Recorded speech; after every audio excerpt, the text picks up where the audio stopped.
The 2026 real estate market is seeing a massive surge in demand for remote work mountain getaways and ecotourism. Entering this market is expensive. Purchasing a ready-to-rent ski property in premium locations like Breckenridge requires hundreds of thousands in upfront capital. This has created a demand for a budget-friendly loophole, buying raw, undeveloped land in neighboring Park County areas like Hartsel for entry prices between $15,000 and $40,000. Sellers suggest you can buy this land online in minutes and pivot to short-term rental profits. A turnkey cabin in Summit County carries a massive price tag, while Park County raw land asks for a fraction of that cost. This financial chasm makes the raw land option look like a shortcut to a lucrative mountain property. The dilemma is whether a $30,000 parcel is a backdoor into the ski rental market, or if the marketing glosses over the realities of off-grid mountain development. The budget label strictly applies to the dirt itself, ignoring the capital-intensive pipeline required to transform that dirt into a habitable, revenue-generating property. Saving that upfront capital means moving 40 to 50 miles away from the slopes of Breckenridge, out into the open plains of Hartsel. That distance requires a commute of roughly 1 hour each way. While excellent for summer access to nearby reservoirs, this distance diminishes winter rental appeal.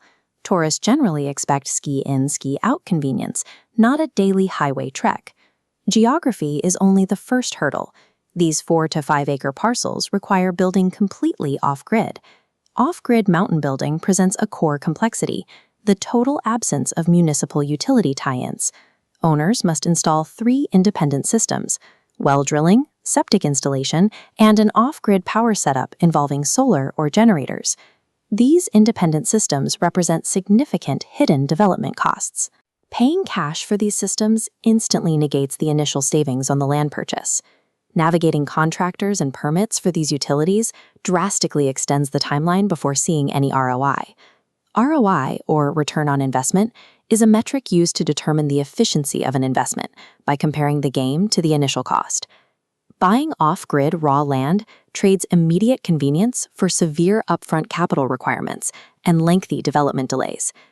Challenges also exist in the logistics of reaching the property. Access often relies on county-maintained dirt and gravel roads, which can easily become impassable during a severe Colorado winter. These minimal roads result in low annual property taxes, usually around $200 to $300.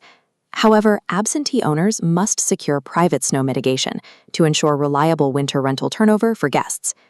Local STR zoning laws create another bottleneck. STR, or short-term rental, refers to properties leased for brief periods, typically through platforms like Airbnb or VRBO. This regulatory layer rejects non-compliant rustic structures, allowing only fully permitted architectural designs to pass. Designing for rental income forces compliance with strict, evolving local regulations. This compliance ensures the property is legal, but it prevents buyers from building cheap, unpermitted shacks. The combination of harsh physical infrastructure and rigid legal zoning ensures there is no fast or cheap way to build a profitable mountain rental. Park County land is cheap to buy, but expensive and slow to develop. This is a poor choice for budget-constrained investors who need immediate cash flow to cover expenses. Success is unlikely for buyers who lack the patience to manage complex contractors and off-grid installations. Success in this market depends on 2 specific variables: available capital and the time required to see a return on investment. Within the low capital, long-term ROI quadrant is the speculator. The speculator wins by using low annual taxes to hold a cheap, tangible asset, waiting years for tourism to push outward from Summit County and increase the property value. The high capital, long-term ROI quadrant contains the capitalized dreamer. The dreamer possesses the capital for a well, septic, and power system, and views rental income as a secondary bonus rather than a necessity. For these owners, the reward is a custom mountain retreat tailored to their lifestyle. Colorado Mountain Land serves as a highly specific financial vehicle, one that strictly rewards extreme patience or deep pockets.